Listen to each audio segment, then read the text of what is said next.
Star Wars en direct vous est présenté en collaboration avec siteclan.net, mintinbox.net, StarWarsHolonet.com, PlanetStarWars.com, StarWarsUniverse.com, Star Wars Geeks Québec, le Space Trash Show, ainsi que Génération Star Wars et Science-Fiction.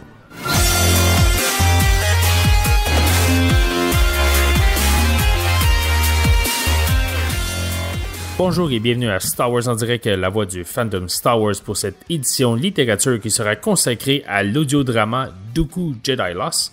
Je suis Jean-François et pour discuter de l'audiodrama, je suis accompagné de Francis. Bonsoir Francis. Salut Jean-François.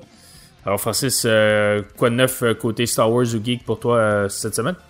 Moi c'est relativement mollo, dans le sens, à part peut-être je suis sur la lecture de la version française de Battlefront 2, l'Escouade Inferno. Mais sinon, le reste de mon WhatsApp, ce serait vraiment du Star Wars en direct. C'est ma 3e émission en dedans d'une semaine. Ouais. Donc, c'est pas mal Star Wars en direct là, qui a pris mon temps geek et mon temps Star Wars dans les derniers jours. Ouais, j'étais un peu comme toi, Star Wars en direct, c'est ça qui occupe tout mon temps depuis une semaine au moins, là. À part ça, ouais, j'ai pas grand chose côté Star Wars ou Geek, c'est assez tranquille ces temps-ci. J'espère pouvoir me rattraper un peu dans les lectures de bande dessinée là, au cours des prochaines semaines là, pendant les vacances. On rappelle nos plus récentes émissions. Il y a eu le Star Wars édition spéciale numéro 35 où Julien, Francis et moi-même étions au Geek Culture de la Naudière pour discuter de l'impact Star Wars sur la culture populaire, ainsi que le Star Wars numéro 170 où Danny, Julien et Francis discutent de l'article du Vanity Fair sur le film Rise of Skywalker. On en profite pour rappeler que nous sommes toujours en période de recrutement au Québec et en Amérique du Nord, donc si vous êtes passionné de Star Wars et vous voulez en discuter avec nous, allez sur notre page starwars.direct dans la section recrutement. Et en même temps, on aimerait mentionner que nous avons une petite boutique sur notre site web où vous pouvez vous commander des chandails ainsi que des tasses si vous êtes en Europe. Donc la boutique est sur starwars.direct, section boutique. Et on en profite pour remercier nos partenaires Mintinbox, Star Wars Holonet, siteclan.net, Planet Star Wars, Star Wars Universe, Star Wars Geeks Québec, Génération Star Wars et Science-Fiction, ainsi que Jeff et Kim, le Space Trash Show. Et bien, sur ce, on va en hyperespace. Oh crap! Prepare to jump into hyperspace on my mark. All right, stand by.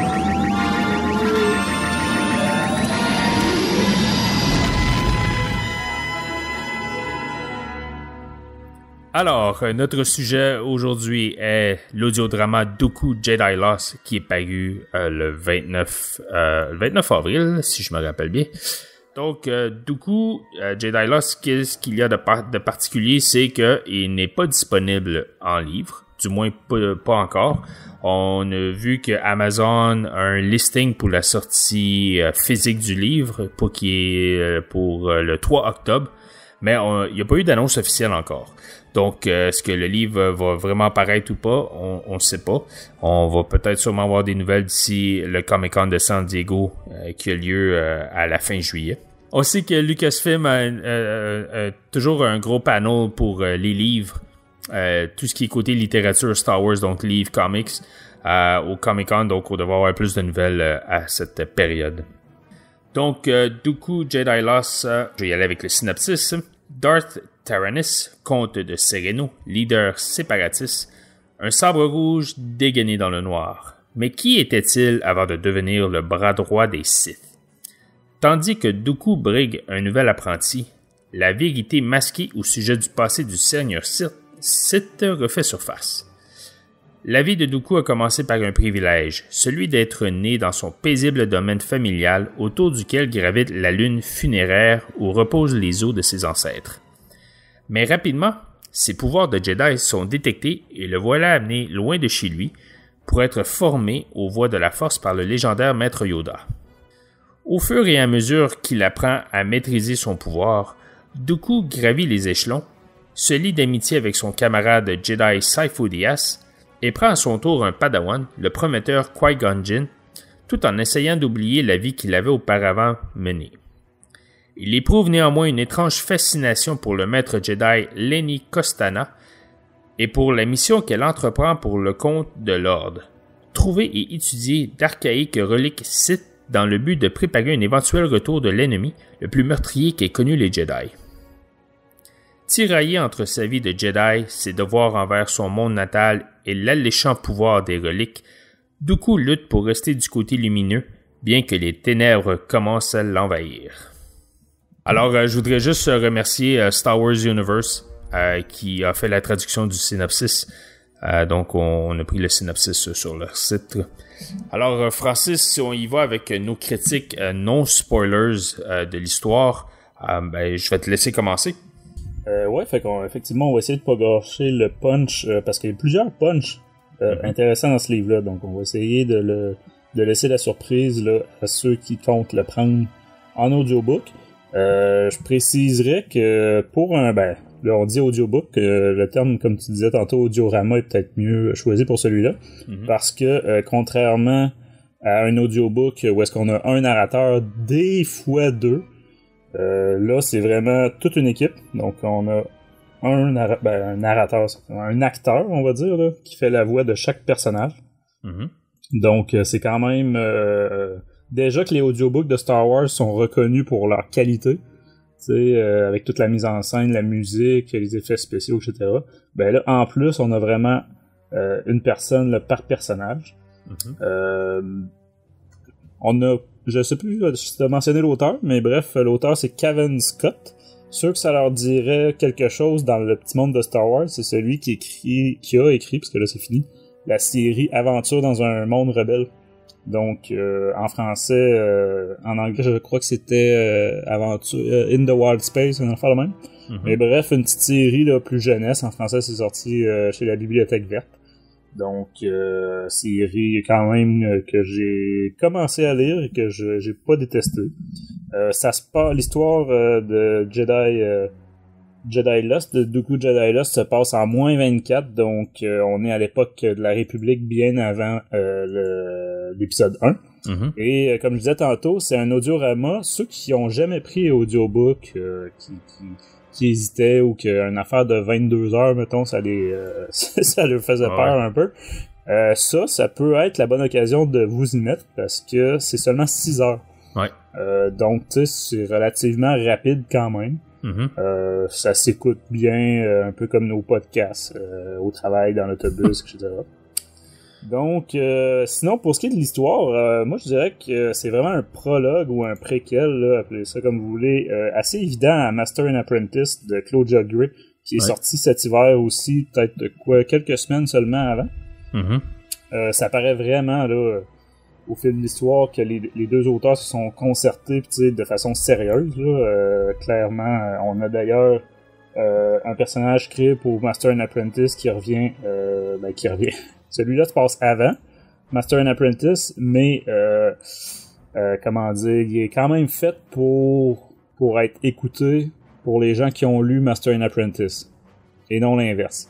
Je dirais que Master and Apprentice après Jedi Lost, je sais pas, en tout cas faudrait que je le relise, mais j'ai l'impression qu'il y a pas des punchs là, mais quelques petites tournures que j'interpréterais différemment. On aura l'occasion d'en parler dans l'émission qui sera consacrée vraiment à Master and Apprentice de Claudia Gray. Mais bref, c'est ça, les deux auteurs ont fait le travail de se mettre ensemble puis de parler de tout ça. Moi, je salue l'initiative, j'espère que ça va arriver à d'autres occasions. Sinon, je m'étais noté que ça couvre Dooku à partir de l'âge de 10 ans, donc jusqu'au moment où il quitte l'ordre. Fait que tu sais, ça couvre quand même une longue période. Mais on n'a pas c'est vraiment l'enfance là, ça part plus là où tu sais, fin de l'enfance, début de l'adolescence. Personnellement, le fait que ce soit un concept d'une équipe d'acteurs au lieu d'un seul narrateur, je dirais que c'est un franc succès là. Moi, parce que j'ai vraiment apprécié. Par contre, je pense que tu vas être d'accord avec moi, Jeff, là-dessus, que les voix, puis je dis les parce qu'il y a Dooku version plus jeune et Dooku adulte, les voix de Dooku, c'est raté. Ouais, puis ce qui est vraiment étrange, c'est que si je me rappelle, c'est dans la liste, là, c'est le même acteur qui fait Dooku dans la série Clone Wars. Ah, écoute, je m'en serais pas douté, t'as peut-être raison, là, parce que honnêtement, ça n'a rien à voir avec la série. Là. Ouais. Ça n'a rien à voir avec la série. Écoute, on a un Dooku qui a pas d'accent british. Ouais, exactement. Qui a aucune profondeur dans la voix, là, c'est pas une voix grave. Je sais pas. Moi, il y a de quoi qui m'échappe là-dedans. Là. Peut-être qu'il pensait changer la voix à l'édition puis que ça a pas été fait. Je sais pas, là, mais bref, au moins sur la version papier, bon, on n'aura pas ce problème-là. Non, c'est ça. Sinon, sans tomber dans les spoilers, encore une fois, je me demande s'il y a pas quelques petits liens dans cette œuvre-là avec l'épisode 9. Écoute, on va en parler plus en spoilers tantôt, Okay. mais il est question beaucoup de reliques Sith. Mm-hmm. Donc, l'épisode 9 s'annonce un peu pour... En tout cas, les rumeurs veulent qu'on va peut-être jouer aussi dans les reliques Sith. Ouais. Et bon, encore une fois, je marche sur des œufs pour côté spoilers, mais côté relation de famille, c'est quand même très présent dans ce livre-là. Ça a une grosse incidence sur l'histoire. Mm-hmm. Donc, c'est ça. Je me demande s'il n'y a pas des petits liens là, en lien avec par exemple, il est question d'un MacGuffin probablement là, dans l'épisode 9. Ouais. Donc, bref, qui sait, on verra. Moi, au global, personnellement, j'ai beaucoup aimé ce petit audiorama-là. Et pourtant, le pire, c'est que on se le cachera pas, vu que c'est Dooku, on sait que Dooku va virer au côté obscur parce qu'on a vu les films et la série. Donc, je m'attendais à quelque chose de spirituel, puis beaucoup axé sur la force, etc. Et c'est le cas. Mm-hmm. Et pourtant, moi, je suis vraiment pas un fan de Star Wars, là, de la catégorie qui tripe sur l'aspect spirituel, qui veut toujours en savoir plus sur la force, sur les Sith, sur l'ordre Jedi, etc. Mais malgré ça, j'ai vraiment été surpris par cette œuvre-là à beaucoup d'égards, là, des rebondissements, entre autres dans l'histoire, des choses comme ça. Puis tout ça, malgré un format réduit. Tu sais, quand on a un livre qui en audio prend 20 heures, bon, ben, ça en laisse de la place là, pour des rebondissements puis des surprises, des choses comme ça. Mm-hmm. Là, en 6 heures, honnêtement, je trouve que j'ai plus de contenu que dans beaucoup d'autres livres. Ben, beaucoup de contenu qui m'a bien intéressé. Là. Évidemment, c'est une question d'intérêt.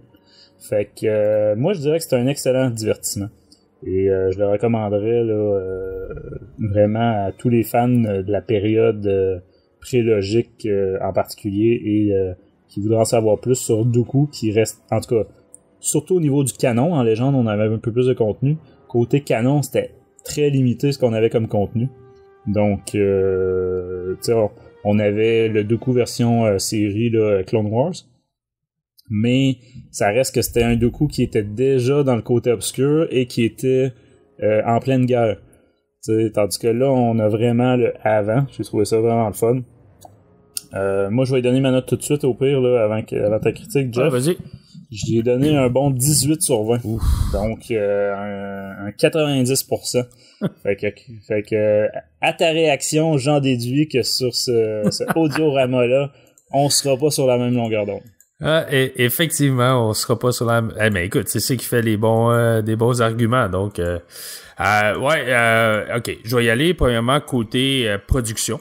Parce que comme tu as mentionné, la production du livre est absolument incroyable. Ben c'est pas comme tu as dit, c'est pas comme c'est pas comme un audiobook. Hein, c'est vraiment un audiodrama. Juste pour donner ceux qui écoutent les audiobooks, la plupart des livres sont lus par comment il s'appelle, Mark Thompson. Qui est d'ailleurs dans le livre Dooku. Je pense que c'est lui qui fait comme la narration générale. Donc on retrouve, ce que j'ai trouvé cool, c'est qu'on retrouve les voix de la série Clone Wars pour Asajj Ventress, qui est Orlai Cassidy, et Ewan Morton pour Dooku. Pour ceux qui ne savaient pas, il y a Jonathan Davis qui fait la voix de Qui-Gon Jinn. Ceux qui ne savent pas c'est qui Jonathan Davis, c'est le chanteur de Korn, du groupe metal Korn. Ah ouais, tu me l'apprends. Ouais. Ouais, moi aussi, quand j'ai vu ça, j'ai fait comme, ok, attends, c'est-tu le même Jonathan Davis? Mais puis quand j'ai fait mes recherches, c'est exactement lui. Fait que j'ai été très surpris. Donc, c'est bon. Écoute, les effets sonores, la musique, ils ont vraiment mis là, le paquet. Puis j'ai aimé la longueur. Comme tu dis, habituellement, les audiobooks, c'est quoi, une quinzaine d'heures au moins? À écouter, tandis que lui, c'est vraiment que c'est à peu près 6h30. C'est simple, c'est court, puis tu sens que t'as rien manqué. Là. Tu sens qu'ils ont été capables de vraiment tout raconter ce qu'ils voulaient faire en dedans du temps qu'il y avait. Donc ça, j'ai trouvé ça vraiment hot. Côté histoire. Bon. Là, c'est dur parce que je peux pas vraiment en parler sans aller vraiment dans les spoilers. Moi, l'histoire en général, j'étais correct avec. Moi, c'est des petites choses qui m'ont vraiment agacé. Comment je peux dire, je sais pas, c'est mon opinion, là. Il y a des choses que j'ai trouvées. Premièrement, ceux qui tenaient encore au livre Darth Plagueis, qui est pas canon, hein, qui est légende, ben cette histoire-là a détruit complètement le Darth Plagueis. Fait que ça, oubliez ça, là, ça vient complètement enlever ce que vous pensiez de Darth Plagueis, là. Ben pas de Darth Plagueis, mais l'histoire de Darth Plagueis, que vous pensiez que ça faisait partie vous espériez que ça fait partie du canon. C'est pas le cas. Je trouve ça détruit complètement Darth Plagueis. Ce qui est correct, je veux dire, tu sais, le nouveau canon, c'est un nouveau canon. Bah, c'est plus que, au début, il y avait comme eu un espoir, quand ils ont lancé le canon, il y avait un petit espoir qu'ils allaient peut-être canoniser Darth Plagueis. Ouais, c'est ça. Mais, écoute, là, depuis le temps, c'est sûr que tôt ou tard, il allait faire des histoires, sur la même période, là, pis tu sais, changer les détails. Ouais, c'est ça. Puis il y a rien qui empêche qu'ils peuvent encore ramener des éléments de Darth Plagueis dans l'univers canon. Mais pour ce qui a trait là, de la relation Dooku-Palpatine, là, ça c'est complètement changé. En parlant de Palpatine, sans rien dire, là, écoute, il est là quoi? 1 minute à peu près? Dans l'histoire? Gros top, c'est ça. Ouais, c'est ça. Fait que tu sais, je me serais peut-être attendu à ce qu'il joue un rôle un peu plus significatif. Surtout que le livre, c'est qu'on voit comment que Dooku commence à tourner du côté obscur de la Force. Donc, moi, je me serais attendu à ce que Palpatine ait un plus grand rôle à cet égard, ce qui est pas le cas. Une autre chose aussi, c'est que... Puis là, c'est ça, malheureusement, je m'en vais dans les spoilers. Ok, je vais essayer de rien dire, mais... Au pire, on regarde ça pour tantôt. Ouais, je pense que je vais y aller. Le reste, là, donc, ceux qui veulent avoir les spoilers, continuez. Ceux qui veulent pas les spoilers, je vais m'arrêter ici pour ça. Comme je dis, l'histoire, en général, elle est bonne. Elle est bonne. Moi, c'est des détails qui m'ont accroché, puis c'est ça qui fait descendre mon score. Moi, j'y donne un 11 sur 20. À Dooku, pour moi, c'est un des pas plus mauvais, mais des moins intéressants livres, les livres les moins intéressants que j'ai lus cette année, je dirais, durant la dernière année. Donc, pour moi, là, c'est le livre que j'ai le plus, pas détesté, c'est un mot quand même assez fort, là, que j'ai le moins aimé depuis les légendes de Luke Skywalker. Donc, ouais, là, c'est ça. Ok. Écoute, ouais, les légendes de Luke Skywalker, rien de moins. Ouais, c'est ça. Donc, c'est ça, c'est ma cote. Donc, on va aller maintenant plus dans le territoire spoilers. Donc, si vous ne voulez pas en savoir plus, arrêtez à ce moment-ci. Et c'est ça. Vous pouvez écouter l'épisode une fois que vous aurez écouté le livre. L'audiodrama. Et donc, pour ceux qui sont toujours à l'écoute, donc on va aller dans le territoire spoilers et vous allez plus comprendre ce qui m'a agacé avec l'histoire du livre. Donc, Francis, si on y va avec des choses qu'on a remarquées, qui nous ont soit agacé ou soit ou l'inverse, hein, que tu as très aimé. J'ai quand même des choses que j'ai aimées que je vais mentionner aussi. Donc, je te laisse lister ce que tu as, puis on peut en discuter là, ensemble. Ouais, ça marche, c'est ça. Arrête-moi là, moindrement, là, t'as un commentaire sur cette chose-là en particulier. Moi, je commencerai par mentionner Asajj Ventress. Tu l'as dit tantôt, on a droit à la même voix que dans la série, mais je trouve que c'est plus que juste l'interprète qu'il faut souligner. Moi, j'ai trouvé qu'on avait vraiment la Asajj Ventress de la série. Ouais, dans le personnage, c'était elle. Ouais. Et là, bon, l'histoire, maintenant qu'on est dans le spoilers, on peut dire que ça se passe justement, c'est une Asajj qui a encore certains doutes. qui encore, même qu'elle elle s'imagine même une voix dans sa tête, la voix de son ancien maître Jedi, qui sert en quelque sorte de petit ange sur son épaule, là, ou de conscience. Donc j'ai bien aimé ça, là, d'être dans la tête d'Assage, puis une Assage qui est pas complètement du côté obscur, tu sais, puis dans sa haine et compagnie, là, ses frustrations. Ça m'a rappelé un peu le livre Dark Disciple, Sombre Disciple, avec Assage justement, puis je cherche le nom du Jedi qui était avec elle, là. Quinlan Vos. Quinlan Vos, exactement. Et bon, il y avait Dooku aussi, mais bref, on vendra pas le punch d'un autre livre. Non, c'est ça. Tout ça pour dire que ouais, j'ai beaucoup aimé le personnage d'Assage Ventress là-dedans. Faut dire, on l'a pas mentionné là dans la partie non spoilers. On va le dire là, c'est que le livre, c'est essentiellement Assage qui est sur une mission pour Dooku et elle tombe sur plein d'éléments de son passé. Donc on découvre plein de choses du point de vue, tu sais, c'est comme si elle lisait ou en tout cas tombait sur des archives de Dooku. Donc c'est ça, on a l'interprétation à chaque fois d'Assage des événements.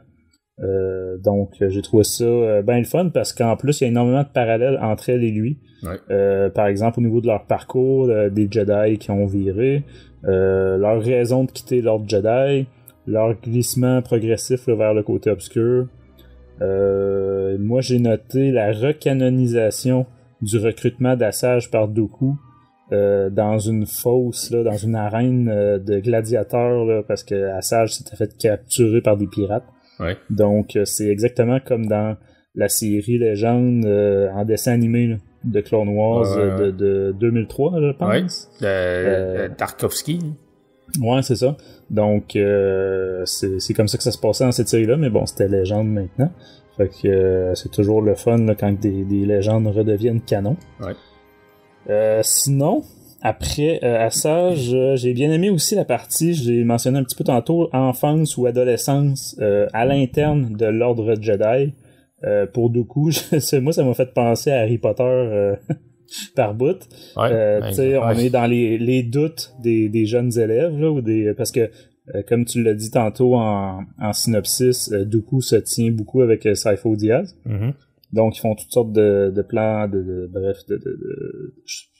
mauvais coups, en tout cas de petites aventures de jeunes, comme dans Harry Potter, là, les doutes, les angoisses, les épreuves à surmonter, les compétitions, c'est ça.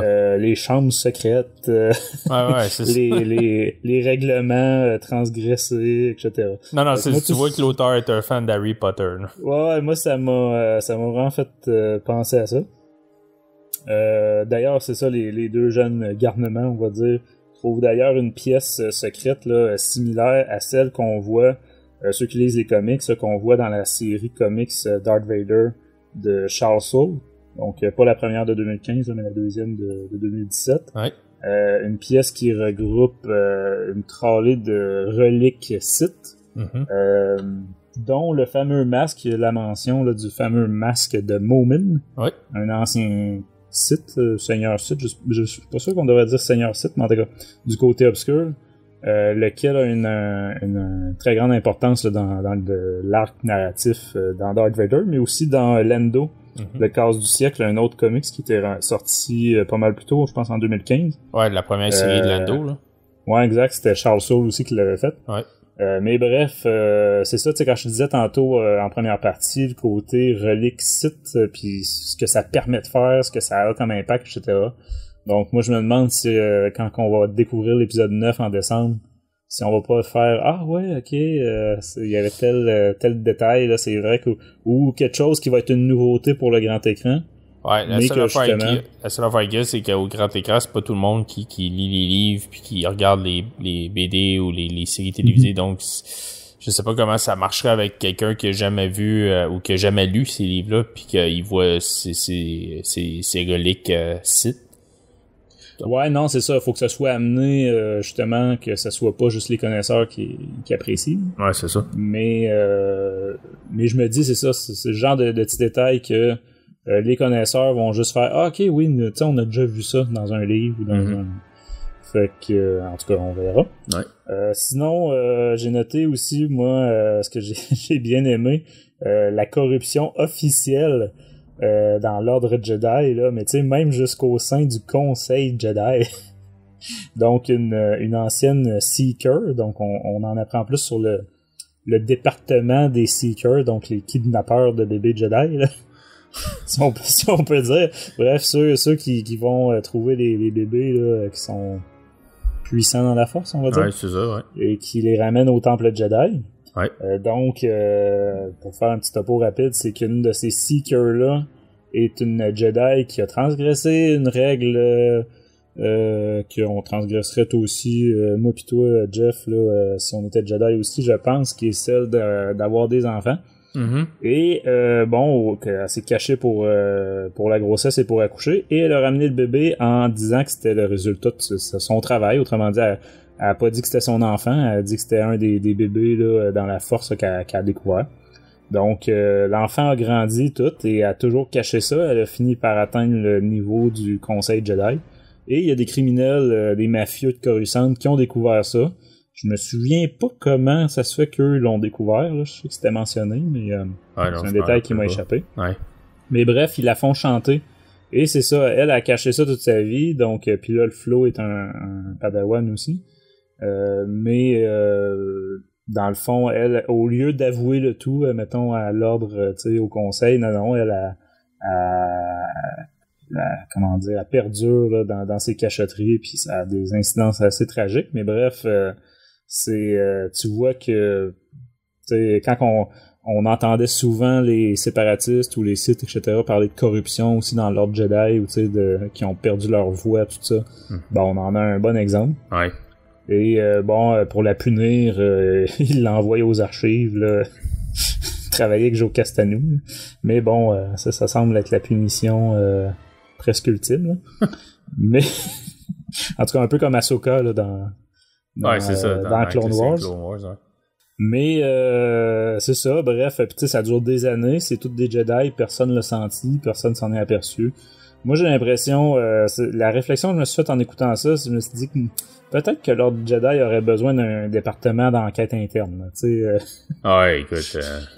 Je sais pas, je trouve que c'est gros un peu, je trouve, mais ça nous donne un cas plus concret de corruption, tu sais, net, là, tu sais, pas nécessairement à son profit pécunier, on va dire, mais tu sais, ça reste qu'elle collabore, là, tu sais, c'est une chevalier, ben, c'est pas juste une chevalier, c'est une maître Jedi, tu sais, elle aurait très bien pu, ou, je veux dire, assumer ses responsabilités ou régler le problème des mafieux, ou bref, c'est ça. Ça justifie un petit peu plus le départ de Dooku de l'ordre. Ouais.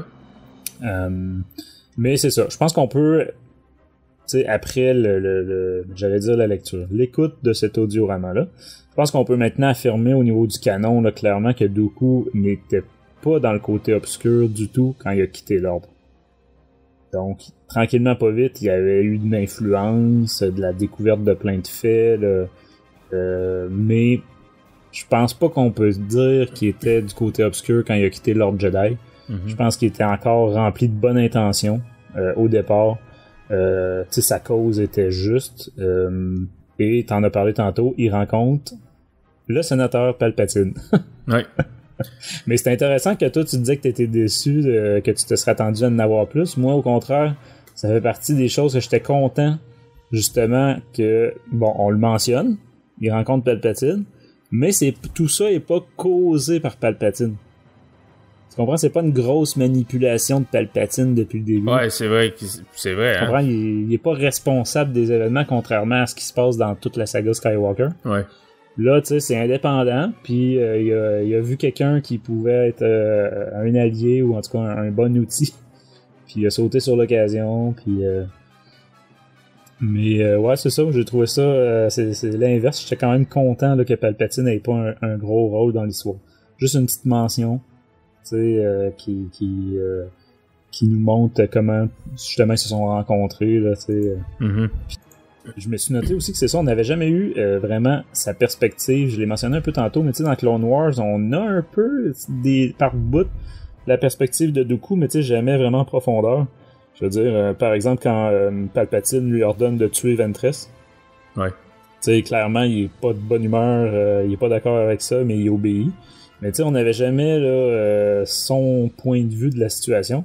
Puis comme je disais tantôt, dans la série, bon, ils sont en plein milieu de la guerre, puis il est vraiment basculé du côté obscur là, à plein. Tandis que là, c'est, tu sais, on n'est pas si éloigné de Qui-Gon Jinn ou de d'autres Jedi qui trouvaient que les dogmes de l'ordre Jedi abusaient un peu là. Tu sais, puis je m'étais noté que c'est ça, l'état d'esprit de Dooku. Tu sais, parce qu'à un moment donné, il y a même des interventions au Sénat en politique, comme Jedi. Donc, tu sais, c'est ça, c'est un gars qui veut changer les choses, qui veut faire une différence, améliorer le destin des gens, être un agent de changement. Puis il est dans une organisation que tu sais, comme toutes les vieilles organisations religieuses, je veux dire, l'ordre Jedi est conservateur, il est figé dans ses vieilles habitudes, ses certitudes. Ses vieilles idéologies. Donc, ouais, c'est ça, tu sais, puis je veux dire, on sait très bien l'inspiration de tout ça, là, dans notre vrai monde vient d'où. Ouais. Donc, c'est clair que, moi, c'est ça, j'ai apprécié le fait que ce soit pas une histoire de Jedi corrompu par un Sith. Que ce soit une histoire de Jedi désabusé, ou en tout cas, tu sais, qui part pour X raisons, et que là, par après, on comprend qu'il va avoir le recrutement par le site, tu sais, puis l'influence. Mais que c'est ça, que ça soit indépendant, ça j'ai bien apprécié. Ça fait changement, en fait, je trouve. Sinon, si ça avait encore été une histoire de Jedi qui se fait corrompre, je sais pas, ça me aurait été du déjà vu. Je l'ai mentionné tantôt, il est ben chum avec Sifo Dyas, donc le mystérieux Sifo Dyas qu'on entendait parler dans les films, mais sans avoir aucun début de commencement de détails sur c'est qui ça, comment ça se fait, tu sais, d'où il sort. Fait que les gens qui se plaignent que depuis l'ère Disney, là, ils nous lancent plein de pistes sans nous donner d'explications. Je sais pas s'il était où à l'époque de la prélogie, là, mais peut-être qu'il était pas là du tout. C'est ça. Ça, c'est très, très possible. Mais bref, Sifo Dyas, c'est l'ami d'enfance là, Jedi de Dooku, donc qui ont fait les 400 coups ensemble. On en apprend quand même pas mal. Moi, ça m'a surpris à quel point là. Et on avait eu une petite apparition dans la série de Clone Wars, mais là vraiment on voit que Sifo Dyas était, comment dire, troublé. Ce serait peut-être le bon terme. Écoute, moi j'ai trouvé ça un peu weird. C'est troublé, par ses rêves, hein. C'est cauchemar. C'est des visions de l'avenir, dans le fond. Ouais, c'est ça, c'est comme ces visions de l'avenir. Mais tu sais, on dirait que ce qu'il fait pour ces visions-là, ce que je trouvais un peu bizarre, c'est comme, on dirait à cause qu'il est pas capable de rien faire, il se cache dans un coin, là, pis il bouge pas, là. Il attend que ça passe. Ouais, il attend que ça passe, tu sais. Fait que c'est un peu cette impression-là que j'avais. On dirait... Non, mais ça c'est comme c'est comme quand t'es malade au Québec, là, Jeff, là, avec l'impossibilité de voir un médecin, c'est ça, là, tu te caches dans un coin, t'attends que ça passe. Ouais, c'est... Non, mais ils savent pas quoi faire avec, parce que sa maître, elle le sait. Ouais. Ça, on l'a pas dit, mais sa maître, parce que là, c'est un padawan. Donc, sa maître, elle sait qu'il y a ces problèmes-là, qu'il y a des visions, puis des éléments du côté obscur, là, qui le perturbent, mais au lieu de le dénoncer, parce qu'elle a déjà vu ce que ça donnait de dénoncer ce genre de choses-là, elle sait comment ça finit. Je pense qu'ils sont envoyés dans une espèce de prison qu'on voyait aussi dans Clone Wars, là, qui s'appelle la Citadelle. Puis j'avais pas souvenir dans Clone Wars que c'était l'horreur à ce point-là, là, mais de la manière que c'est décrit là-dedans, c'est sûr que ça donne pas envie d'y aller. Donc c'est ça, elle cache, donc elle ment au conseil là, au sujet des missions et compagnie, et elle fait des recherches pour essayer de l'aider. Puis ça va avoir un impact aussi sur l'histoire, puis sur Dooku, mais bref, moi je trouvais qu'il y avait un petit côté exorciste là-dedans, dans le rituel, puis dans la recherche là, d'une solution, tu sais, de pauvre petit, là, tu sais, on veut essayer de l'aider, là, mais il est possédé par le démon, tu sais. Sa tête tourne à 180, là, puis il se met à vomir vert partout. Il marche au plafond. Bref, c'est ça. Pour rester dans Star Wars, bref, je m'attendais pas à un Sifo Dyas aussi extrême que ça. Mais j'ai trouvé ça aussi, j'ai trouvé ça original. Tu sais, c'est ça, c'est qu'il y a plein de points, c'est ça que je disais dans la partie post-spoiler, c'est qu'il y a plein d'éléments qui m'ont surpris dans un audio de 6 heures. Ouais. Alors que des fois, on passe 20 heures sans vraiment y trouver d'intérêt. Ouais. Fait que moi, c'est ça, j'ai beaucoup apprécié ça. Sinon, en rafale, on apprend aussi beaucoup sur... non, pas beaucoup, un petit peu sur Qui-Gon, qui est recruté justement par Dooku comme Padawan.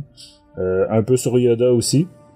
Je te laisserai peut-être parler de l'influence de Yoda sur le destin de Dooku, là. Ouais. Mais ouais, c'est ça. Au pire, je vais te laisser parler de Yoda un peu. Ben, juste avant de parler de Yoda, il y a juste une chose que je voulais revenir sur la maître de Sifo Dyas, dont j'ai oublié le nom, là. Ce que moi j'ai trouvé étrange de elle, c'est que elle dit à un moment donné que la force c'est la moitié obscurité, moitié lumière. Tu peux pas avoir un sans l'autre. C'est comme le yin-yang, finalement. Ce qui est un peu étrange, parce que moi, de la façon dont je le voyais, c'est comme, OK, fait que t'es en train de me dire que tout doit être égal. Ça veut dire que tu devrais avoir autant de méchants que de bons. C'est la façon qu'elle en parle, c'était ça. Fait que ça veut dire quoi? Ça veut dire c'est comme si t'étais un animal, devrait avoir autant de prédateurs que de proies. Ce qui a pas de sens. Right? Ouais, dans un système... Ben, elle, dans le fond... écoute, je suis pas pro en biologie. Non, mais ce que je veux dire, c'est que, tu sais, elle, pour elle, c'est pas noir ou blanc, c'est gris. Ouais. T'sais, Ouais. On est tout à fait dans la mode en ce moment sur, tu sais, parce que l'interprétation de la force, c'est ça, elle a changé depuis que Disney est aux commandes. C'est ça. Quand on pense au dernier Jedi, on pense aussi aux bizarreries dans la série Rebels. Ouais. Avec le monde entre les mondes, pis ce genre de choses-là. On est beaucoup plus maintenant dans l'équilibre et moins dans un côté qui combat l'autre. Mais tu sais, elle, comme tu dis, c'est vraiment yin-yang. Elle dit sans clarté, il n'y a pas d'obscurité. Sans obscurité, il n'y a pas de clarté. Ouais, c'est ça. Puis c'est ce que je trouve dommage, c'est que ça donne comme un élément qui enlève l'effet ou la signification des films qu'on a vus, des 2 premières trilogies. Tu sais, que le côté lumineux doit absolument vaincre le côté obscur, parce que c'est ça qu'on nous dit dans les 2 premières trilogies, là. C'est sûr que c'est son interprétation aussi. Ouais, c'est ça. Ouais. Ben, en tout cas, c'était juste ça que je voulais dire. Ça, c'est une chose qui m'avait accroché un peu sur la maître de Sifo Dyas. Ben, ça explique aussi un peu pourquoi que lui, il est un peu dans son monde de peur et tout. Si pour elle, c'est ça qu'elle lui enseigne, que inquiète-toi pas, tout ce qui est noir et blanc et tout ça, tu sais. Un mot sur c'était qui t'avais mentionné Yoda. Qui-Gon, juste avant d'aller à Yoda. Une chose que j'ai trouvé bizarre, c'est que Dooku, quand il décide de quitter l'ordre Jedi, il dit même pas à Qui-Gon. Ouais, j'avais pas remarqué, mais c'est vrai, effectivement. D'un autre côté, je trouve que ça fit quand même, par contre, avec sa personnalité. Ouais. Tu sais, c'est un salaud, là. Ouais, c'est... Ou tu sais, en tout cas, parce que je veux dire, même dans son entraînement, que ce soit... parce que on l'a pas mentionné, mais il y a un personnage qui revient du livre de Claudia Gray, Rael Averross, qui est lui aussi un ancien disciple, on va dire, de Dooku, qui a pas quitté l'ordre, hein, mais il est comme affecté comme gouverneur d'une planète, un affaire la même. Là. Ouais, c'est un peu comme dans l'univers, dans l'ancien univers légende, là, je pense que c'est parce qu'il a pas réussi à passer toutes les étapes, là, les épreuves Jedi. Dans l'univers légende, si tu passais pas les épreuves, t'étais en charge des fermes ou je sais pas trop quoi, là. Je sais que c'était expliqué dans la série Jedi Apprentice, là, qui était la série pour jeunes adultes, là. Je sais que je remonte à loin, là, ça remonte à 20 ans. Là. Je sais pas si t'as lu cette série-là. Là. Non, pas du tout. C'était la série qui mettait en vedette Qui-Gon puis Obi-Wan. Donc, ça se passait comme 10 ans avant l'épisode 1, la menace fantôme. Donc, ça expliquait que ça expliquait que les Jedi qui réussissaient pas à passer les épreuves pour devenir un maître, ou pas un maître, mais devenir un chevalier Jedi, à ce moment-là, ils étaient relocalisés, s'occuper des comme les fermes là, qui apportent tout ce qui est nourriture, tout ça pour les Jedi. Mm-hmm. Fait que c'est un peu ça, moi, le lien que ça a fait avec l'apprenti de Dooku, qui a un style un peu cowboy, hein. Ouais, c'est le gars, ouais. Tu sais, ça fait 0 avec Dooku. Ouais, parce que c'est ça, Dooku est un maître, là, vraiment discipline puis froid, tu sais, stoïque à fond, là, tu sais, pis alors que, c'est ça, Ray Lavera, c'est le blagueur, là, tu sais, le gars que t'as envie d'aller prendre une bière avec, là. Ouais, c'est ça. Puis comme tu dis, style cowboy, il me semble que c'est mentionné, puis là, je pense que c'est mentionné dans les deux. Parce que comme je disais en intro tantôt, les deux auteurs se sont concertés, puis Cavan Scott a intégré le personnage que Claudia Gray avait inventé dans son histoire à lui. Mm-hmm. Mais bref, c'est un gars que les... tu sais, déjà que les Jedi, comment dire, sont... Ce côté apparence puis côté matériel, tu sais, le linge, tout ça, ça les importe moyennement. Ouais. Mais là, lui, c'est le summum, là, tu sais, il a l'air d'un pouilleux solide. Puis bon, dans Master and Apprentice, il dirige pratiquement la planète, là. Ouais, c'est un régent, là, dans une monarchie. Ouais. Donc, c'est sûr que le gars qui est habillé avec la chienne à Jacques, là, tu sais, je sais pas si c'est une expression que nos auditeurs français vont connaître, là, mais bref. C'est ça. Ça fait bizarre, mais lui puis Qui-Gon échangent beaucoup sur justement le style de Dooku, tu sais, puis comment interpréter l'absence complète d'empathie, on va dire, ouais. de Dooku avec ses élèves.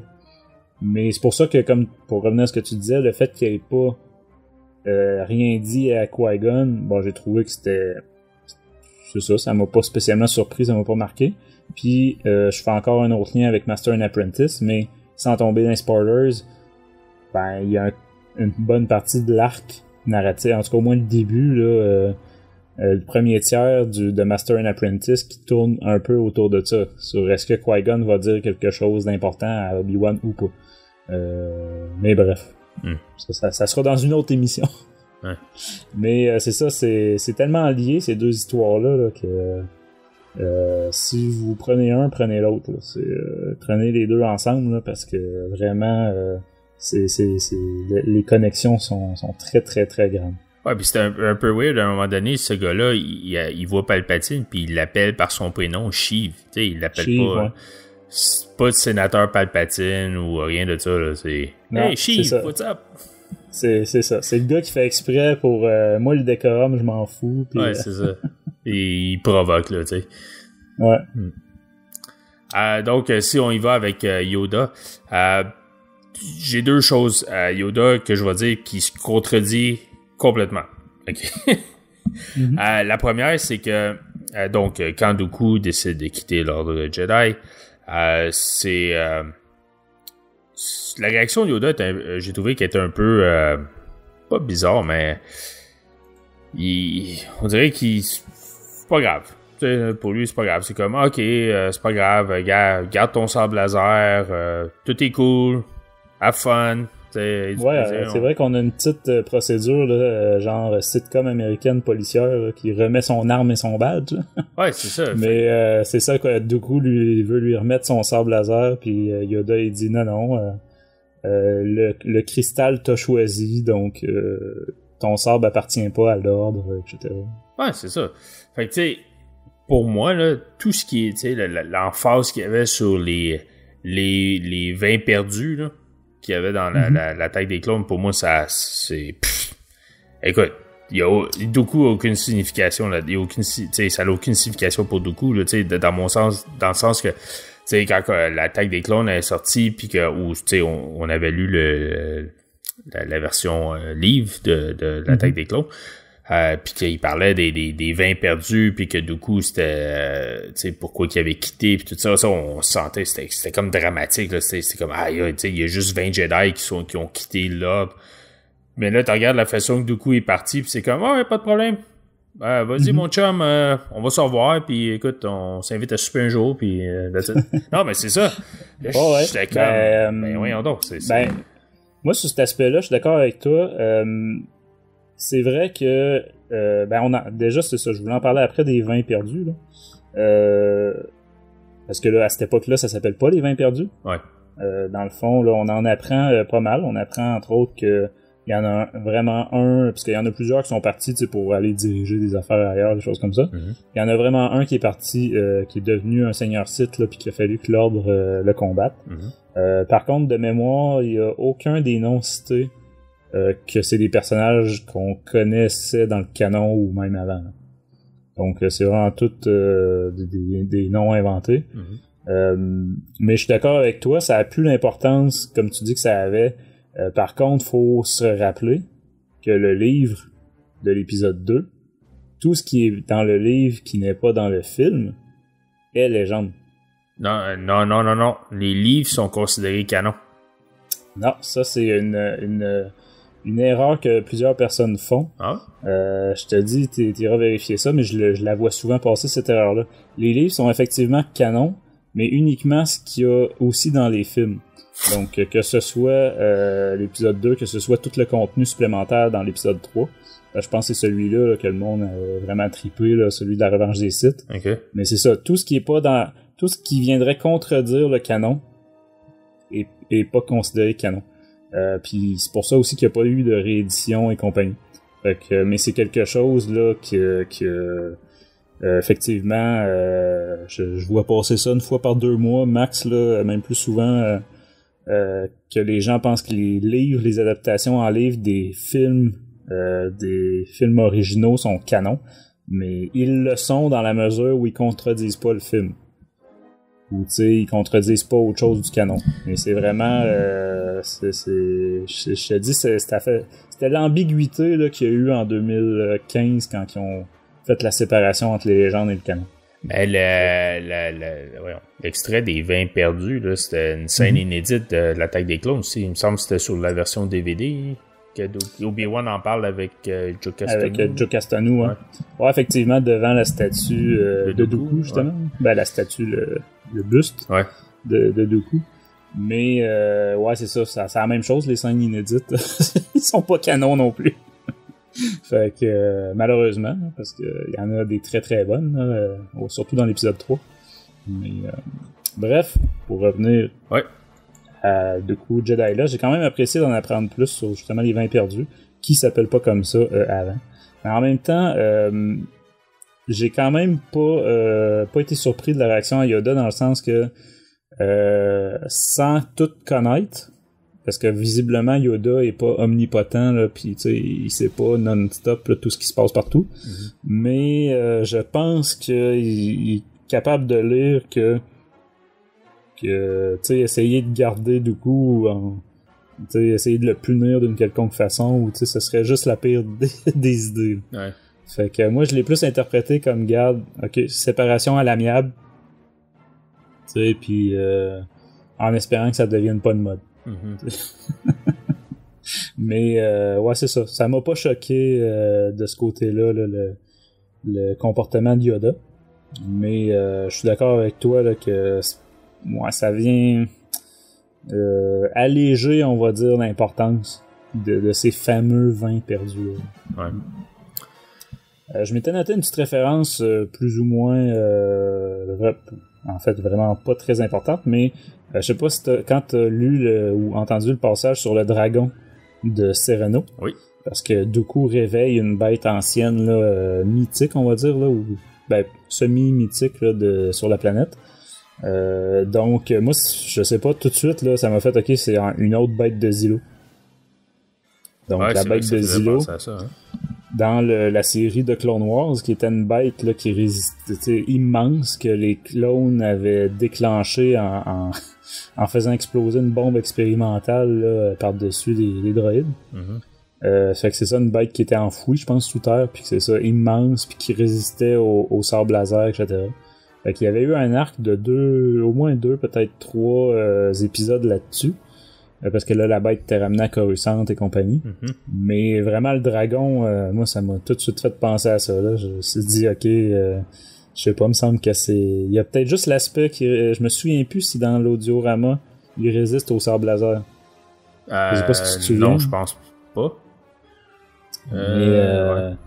Faudrait genre vérifier, là, mais bref, en tout cas, je pense que l'inspiration était vraiment là.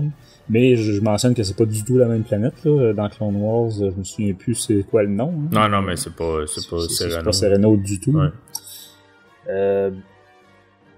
Il y avait un détail aussi, le fait que le monde Serenno avait déjà que le nom de la planète, c'était le nom de famille de Dooku. Oui. Donc on apprend que la planète a été renommée selon le nom de la famille royale. Ouais, puis c'est ça fait des générations et des générations qui sont en charge. Là. C'est ça, fait que et Dooku, bon, c'est ça, il est l'héritier, le fils du roi. Donc, c'est ça. Et la planète a déjà fait partie, on apprend, de l'Empire Sith à une autre époque. Donc, disons que le père de Dooku, on pourrait dire qu'il apprécie pas spécialement les Jedi. Non, c'est ça. c'est la version polie, là, la façon polie de le dire. C'est vraiment, là, il veut rien savoir d'eux autres. Dès qu'il a vu que Dooku avait des capacités, là, c'est lui qui est allé aux Jedi et non l'inverse. Ouais. Il a pas attendu que les Jedi viennent le chercher, c'est lui qui a fait la démarche de leur livrer. Il veut rien savoir de revoir son fils, il veut couper les ponts absolument. Puis, mais c'est ça, il y a tout l'aspect familial qu'on n'a pas tant abordé, mais il y a la sœur de Dooku qui a une grosse importance dans l'histoire. Parce que pendant toute sa jeunesse, Dooku réussit, quand je disais tantôt qu'il viole quelques règlements là, de l'ordre du Jedi, une des choses qu'il respecte pas, c'est le fait d'être en contact avec sa famille. Déjà, les Jedi sont pas censés connaître leur famille. Donc là, lui, non seulement par un hasard du destin, il rencontre sa famille lors d'une visite éducative, on va dire. Mais en plus, il garde le contact avec sa sœur pendant toute sa formation de Jedi. Donc, c'est sûr que ça l'attache émotionnellement là, à son ancien monde puis à son ancienne famille.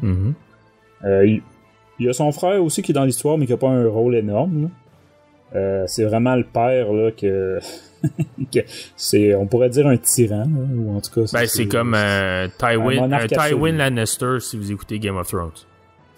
Ouais, c'est un bon c'est pas mal ça effectivement là, quelqu'un qui a une main de fer puis tu sais qui les privilèges c'est normal puis le petit peuple là ça a aucune valeur là. Des droïdes, c'est comme des droïdes ou des esclaves ou des mais c'est ça, j'ai trouvé ça drôle là, d'avoir le droit presque à une révolution anti-monarchique ou en tout cas ou à un conflit syndical là, dans Star Wars. Parce que c'est ça, maintenant, lors de la cérémonie funéraire de la mère de Dooku, je pense, si je me trompe pas, de la femme du roi. C'est ça vire, le petit peuple vire ça à l'émeute quasiment. Fait que le roi, en bon Tywin Lannister... fait venir l'armée puis tirer dans le tas. C'est ça. Mais bon, fait que non, tu vois, ça fait partie de plein d'éléments que je sais pas, me semble que c'est pas du commun pour Star Wars. C'est toutes des choses que on a déjà vu dans d'autres livres, dans d'autres histoires, mais dans Star Wars, j'ai trouvé qu'il y avait beaucoup d'originalité quand même. Il y a la fin, si on veut pas... J'hésite quasiment à vendre ce punch-là, dans le sens qu'on est dans la partie spoilers, mais je me dis c'est le spoilers parmi les spoilers. Mais il y a le fait que Dooku, à la fin, c'est la mission de la Sage Ventress depuis le début, c'est de retrouver la sœur à Dooku pour l'éliminer. Donc moi, tout le long, vu l'importance émotionnelle pour Dooku que sa sœur apprend au fil du récit, je me dis, bon, elle va la retrouver, mais tu sais, il va y avoir quelque chose, Dooku la tuera pas, ou tu sais, quelque chose comme ça. Mais non. Dooku élimine sa sœur. Pour qui il a tout sacrifié, il était prêt à sacrifier sa vie, puis l'ordre Jedi, etc., quelques années auparavant. Donc, je pense que c'était une façon pour l'auteur de nous montrer à quel point Dooku est sombré dans le côté obscur. C'est comme ça que je l'ai interprété, parce qu'à part ça, moi, ça m'a vraiment scié les jambes, là. Je m'attendais à un rebondissement quelconque, là, puis finalement, non. C'est le Dooku de la série Clone Wars. Là. Ouais, c'est ça. C'est pour montrer qu'il il est là juste pour lui-même, puis il est comme sa mission, là, puis il élimine tout ce qui pourrait le distraire. Puis sa sœur étant un de ces obstacles-là. Ben, c'est un peu comme la façon qu'il élimine son frère. Il tue son frère parce que son frère s'est joué au pirate. Puis là, il y a aucun remords ou quoi que ce soit. C'est comme, ok, tu t'es joué au pirate, puis paf, je te tue. C'est ça. Faut dire que son frère, il avait pas le même lien émotionnel là, qu'avec sa sœur. Non, c'est ça. Mais ouais, c'est ça. Mais c'est ça. C'est sûr qu'il y a un certain gap aussi. Là. Il y a un délai entre l'histoire du passé, on va dire, là. Puis le moment de la mission d'Assage Ventress. Fait que c'est sûr qu'il fallait qu'il y ait comme une cassure. Mais ça nous montre qu'effectivement, là, au moment où il était avec Assage Ventress, c'est le Dooku froid et sanguinaire qu'on connaît plus tard. Ouais, c'est ça. Fait que je sais pas si toi t'avais de quoi là, de plus dans les spoilers. Deux petites choses. Ouais. Un que j'ai trouvé drôle, puis encore une fois, on en a parlé un peu plus tôt, mais ça montre à quel point que l'auteur était un fan de Harry Potter. On apprend que le Temple Jedi a été créé par 4 fondateurs. Ouais. Un peu comme Hogwarts. Je me sais plus comment elle s'appelle, l'école d'Harry Potter en français, là. Mais donc, c'est ça, un peu, donc, il y avait, dans Harry Potter, il y a les quatre maisons, c'est un peu la même chose, là, pour le Temple Jedi. Fait que je suis trouvé... Ouais, c'est vrai que on apprend que le nom des 4 tours. Ouais, c'est ça. Aussi, tu sais, les tours du temple, ouais. Là, c'est ça. C'est la première fois qu'on a droit à une définition, bref, quasiment une visite touristique du temple Jedi. Ouais. Fait que ça, j'ai trouvé ça drôle parce que c'est vraiment un lien flagrant avec Harry Potter. L'autre chose que je voulais juste mentionner, une dernière chose sur Yoda, j'ai parlé de Yoda, de sa réaction. Mais une chose aussi que ça montre, c'est que ça l'aide à comprendre pourquoi que Yoda ne voulait pas que Anakin soit entraîné pour devenir Jedi. Dans le sens qu'il a vu comment que Dooku est devenu, puis que c'est sa famille qui a fait qui a quitté l'ordre Jedi, puis que comment je peux dire, il a viré de bord, finalement. Donc, c'est un peu la même chose avec Anakin, puis Anakin CP, parce que lui, il est resté avec sa mère jusqu'à 10 ans. Donc, il y a encore un attachement encore plus profond avec sa mère que Dooku avait avec sa famille. Donc, tout ça fait que c'est pour ça que Yoda ne voulait pas au début, puisqu'il a changé d'idée, là, mais qu'au début, que Anakin soit entraîné. Fait que je trouvais que ça faisait un bon lien, ça expliquait un peu pourquoi que il avait refusé d'entraîner Anakin vraiment là, de même. Là. Ah ouais, non, t'es trop vieux. Quand Yoda il dit que on sait que tu penses à ta mère, t'as peur pour elle, puis tout ça. Ouais. Donc, je trouvais que ça, c'était un bon lien, puis ça rajoute un peu plus de profondeur à cette scène-là dans La Menace Fantôme. Ouais, c'est vrai. Non, sinon, à part ça, t'as pas mal tout mentionné ce que j'avais moi aussi sur ma liste. Toi, de ton côté, est-ce que t'avais lu ou écouté Master and Apprentice? Je l'ai pas fini encore. Okay. Je sais pas pourquoi, j'ai de la difficulté à le terminer, j'ai de la difficulté à embarquer dedans. J'aurais peut-être pas fallu que j'arrête de le lire pour me concentrer sur autre chose, parce que là, j'ai beaucoup de difficultés à revenir dedans. Donc, de ce que t'en as lu, est-ce que tu conseillerais aux auditeurs de commencer par, en ordre chronologique, par Dooku Jedi Lost, ou d'y aller dans l'ordre de sortie? Non, moi, je dirais de commencer par Dooku, parce que Dooku, tu vois que c'est un prequel de Master and Apprentice. Donc, c'est pour ça aussi qu'ils sont sortis... c'est quoi? Dooku est sorti une semaine après que Master and Apprentice est paru, là? Une semaine ou deux. Donc, non, si vous avez le choix, commencez par Dooku, puis ensuite faites Master and Apprentice. Puis si vous écoutez pas les audiobooks ou audiodramas, ben attendez que la version livre soit parue pour Dooku avant de lire Master and Apprentice. Ouais, effectivement, ben là, c'est vrai, on peut mentionner que Master and Apprentice sort en français cet automne. et que, bon, comme tu as dit, sur le site d'Amazon, c'est pas en français évidemment, mais en anglais, la version livre de cet audiorama-là est prévue. Ouais. Donc, est-ce qu'il y aurait une possibilité de traduction en peu de temps après là, sur le planning 2020 de Pocket, qui sait? D'autant que c'est pas, ça sera pas un énorme comme livre, là, 6 heures, donc c'est sûr que ça sera pas 600 pages comme un Crown, là, ça risque plus d'être autour de 250-300 pages peut-être. Mm-hmm. Mais c'est ça, moi je vois ton point, effectivement, c'est clairement un préquel à Master and Apprentice, mais je conseillerais, c'est peut-être à cause de l'ordre dans lequel moi je l'ai pris, mais je conseillerais peut-être quand même de le prendre dans l'ordre de sortie plutôt que dans l'ordre chronologique. J'ai l'impression que j'ai plus apprécié certains aspects dans celui-là, entre autres Rael Averross, et donc la relation aussi de Dooku avec Qui-Gon Jinn. Mm-hmm. Fait que c'est ça, ma vision était différente à cause de Master and Apprentice. Donc, mais évidemment, là, c'est un choix. C'est pareil comme par quelle trilogie de films commencer. Là. Ouais, c'est ça, exactement. Ça, c'est un débat qui aura jamais de vérité absolue. Là. Ouais. Donc, fait que c'est ça. Écoutez, moi, comme j'ai mentionné tantôt, c'est un audiorama qui m'a quand même beaucoup plu. Moi, les points que je lui ai enlevés tantôt, c'est vraiment sur des petits détails, notamment là où les voix de Dooku que je ne comprends juste pas, surtout vu la qualité du reste de l'œuvre. Je ne comprends pas pourquoi on ne reconnaît pas au niveau audio la voix de Dooku. Ça n'a rien à voir avec les films ou la série télé. Ah, puis surtout que c'est le même acteur qui fait la voix de la série Clone Wars, mais il sonne pas du tout pareil comme dans Clone Wars.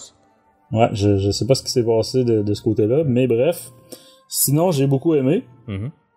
Toi, un peu moins, Jeff. Ouais. Donc, mais je pense que les auditeurs ont une idée là, de ce qui, à quoi s'attendre avec nos critiques. Ouais. Ben, nos deux points de vue. Ouais. Puis comme j'ai dit, là, même si j'ai moins aimé le livre, je conseille de le lire pareil parce que il y a des éléments qui sont vraiment super intéressants dans l'histoire. Comme t'as mentionné le punch final. Donc ça c'est, on l'a dit là, mais tu sais comme tu dis, on voit comment Dooku devient ce personnage froid, super sérieux, super concentré, qui est très discipliné, là, qu'on voit dans Clone Wars puis dans les films, parce qu'au début du livre il est pas du tout comme ça. Mm-hmm. Donc ça c'est cool pour voir l'évolution du personnage, comment il part d'un Jedi là, qui fait des mauvais coups puis il y a du fun au Temple Jedi puis tout ça, il y a du fun à être un Jedi et à devenir ce personnage qui est 180 degrés. Mm-hmm. Dernier très léger fun fact là, qu'on n'a pas mentionné, qui me repop là, dans mon esprit, c'est l'espèce de pas de sortilège, de procédures là, qu'ils font à 3 pour combattre les problèmes de Sifo Dyas, et que pour faire la procédure, c'est le terme plus gouvernemental que spirituel, ah ouais. mais pour faire le petit manège, bref, faut qu'il ait les bras tout entourés là, de bandes, ouais. Et j'ai trouvé que c'était une référence directe là, à Rey, qui a tout le temps les bras là, entourés de bandes, et même chose pour Asajj Ventress. Et dans l'audiorama, on apprend aussi que Dooku, même une fois qu'il a appris cette procédure-là, ben pour le reste de son jeune temps, il a apparemment tout le temps ces bandes-là après les bras pour rester focusé là, sur sa mission, là, ou bref. Fait que j'ai trouvé ça drôle là, dans le sens que Rey en plus a aucune au départ c'est une pieuse d'épave dans le désert là, donc ouais, je sais pas très bien où est-ce qu'elle aurait appris cette procédure là, ouais. Mais bref, Asajj Ventress là, ça m'a rappelé, puis c'est ça, j'étais allé voir sur internet que elle a tout le temps, c'est ça, ces espèces de bandes là sur les avant-bras là. OK. Donc c'est ça, c'est un très léger détail qui, je pense, était une référence de l'auteur, mais qui qu'il n'y a pas un lien, là, que ça m'étonnerait qu'on réentende parler rapidement de ça. Ouais, c'est comme un Easter egg, là. Ouais, c'est ça. Ouais. Excellent. Ben, eh bien, c'est sur ce point que nous allons conclure l'émission. Donc, n'hésitez pas à nous laisser vos impressions, vos commentaires sur ce que nous venons de discuter par email à studio@starwars.direct. Vous pouvez aussi aller sur l'article de l'épisode sur notre site starwars.direct ou sur notre page Facebook, notre compte Twitter, Instagram et notre chaîne YouTube. Côté prochaine émission, on a plusieurs petites émissions qui sont en mode édition qui vont paraître dans les prochains jours, prochaines semaines. On peut aussi confirmer que nous allons être au Comic-Con de Montréal encore une fois cette année. Le Comic-Con qui se déroule du 5 au 7 juillet. L'horaire est paru cette semaine, donc nous allons avoir un épisode live en direct du Comic-Con le dimanche 7 juillet à 13h45 dans la salle 511C. Donc, si vous allez au Comic-Con de Montréal et vous voulez faire partie de cet enregistrement live, je vous conseille d'être là un peu d'avance. L'année passée, on a dû refuser plusieurs personnes car la salle était comble. On rappelle que nous sommes toujours en période de recrutement au Québec, en Amérique du Nord, donc vous êtes fan de Star Wars, vous voulez en discuter avec nous, allez sur notre site starwars.direct, section recrutement. Et nous avons aussi une boutique où vous pouvez procurer t-shirts et tasses à starwars.direct, section boutique. On en profite pour remercier encore une fois nos partenaires Mint in Box, Star Wars Holonet, Cycla.net, Planète Star Wars, Star Wars Universe, Star Wars Geeks, Québec Génération Star Wars et Science-Fiction, ainsi que Jeff et Kim, le Space Trash Show. Donc, de la part de Francis et moi-même, merci d'avoir été à l'écoute de Star Wars en direct, la voix du fandom Star Wars, et que la force soit avec vous.